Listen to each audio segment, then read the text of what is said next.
I'm going to be deported immediately because I scratched this national treasure. That's the word of RM Comeback to Me MV director in an interview shared the story behind the cut on RMI and how he ended up working on this project. Also hear how this beautiful cast of the MV say about working with RM. Come Back to Me explores the main theme of the album, Right Place, Wrong Person. How RM beautifully depicted the most common societal issue people face these days. Here, according to K-Media, MV shows how RM crosses different spaces through a medium called door and encounters himself trapped in various dimensions, living in different forms, head of the family, a bickering partner, and a child. But he doesn't fit perfectly anywhere, which overwhelms him every time, making him run from one space to another and finally hiding behind a plant. Until he found another person, which is no one but his inner reflection portrayed by Kim Min-ha, who basically made him realize and made a peace with his inner conflict. And we see him now being happy at all those dimensions. It expresses the idea of how Namjoon was at the right place but was the wrong person until now. And after meeting the Kim Min-ha, he was able to open that last door with a red, green and blue circle and enter the next, more expanded chapter. The details in the MV are so genius to notice, like this red, blue and green light which makes white color falling on Kim Min-ha's face before they enter the final door, showing how he was seeing her as a light or a hope. Everyone can relate to the MV, how society expects us to be good in every aspect of the life, expecting you to be something. That beautifully described the Come Back to Me line that plays, you don't have to be anything you see,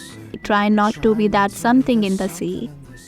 And the cast did the fantastic job in their roles in the MV. All of the 6 actors posted about Come Back to Me MV on their social and shared their thoughts working with RM. And of course, the legend who did the magic in the cinema-like music video, Emmy-winning director Lee Sung-jin, who directed, wrote and produced this MV. In the interview with The Hollywood Reporter, Lee talks about working with RM, how RM quickly recovered after bruising his eye on the set. He said, he was there for a long hours. First take of the very first scene, he bent down and his head hit the camera. It was giant gash on his eye and he immediately thought, oh great, I'm going to be deported immediately because I have just scratched this national treasure. However, he went to the hospital, got stitched up and came back the same day and he was ready to go. Lee Sung-jin said RM was giving his insight in all the scenes shooting. He also shared he first got the DM from Bombing Tiger Sanyeon, who is the creative director of this album and this music video. Director Lee thought Sanyeon was reaching out to something with Bombing Tiger and he was like, oh sweet, I love Bombing Tiger. Then Sanyeon said, oh no, this is for RM. And Sung-jin said how his mind was blown and he was staring at the DM for a while. He also said he don't know if he will do another music video because it's going to be hard to top Come Back to Me. But if someone like RM came calling him again, he convinced himself to tap back in this. The article has more questions about working in this MV and his perspective of portraying this story in Come Back to Me. You can read the whole interview, the link is given in my description box. Stay tuned for more and don't forget to press the bell icon to not miss out on any BTS update.